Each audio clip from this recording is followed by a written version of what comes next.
అరటిపండు అనేది చక్కటి పోషకాలు ఉంటాయి, హై పొటాషియం ఉంటుంది. చాలా గుండెకు, బ్రెయిన్ సెల్స్కి, బాడీలో సెల్స్ ఎనర్జీని రిలీజ్ చేయడానికి కావాల్సిన పొటాషియం సింపుల్ ఫామ్లో వెళ్తుంది. అన్ని విధాలా మంచిదే.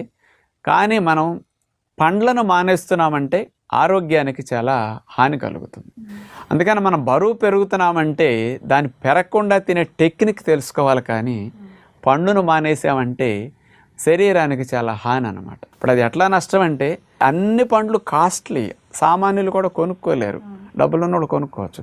కానీ ఆ మాట విని పాపం పేదవారు కూడా అమ్మ అరటిపళ్ళు తింటే ఎలా అవుతా అని వీళ్ళు కూడా మానేస్తున్నారు.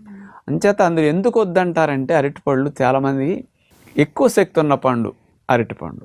పుచ్చకాయ, కర్బూజా తీసుకుంటే 100 గ్రాములు 16 క్యాలరీలే, బొప్పాయి తీసుకుంటే 32 క్యాలరీలు, మామిడి పండు తీసుకుంటే 100 గ్రాములు 74 క్యాలరీలు. అదే అరటిపండు తీసుకుంటే 116 క్యాలరీలు.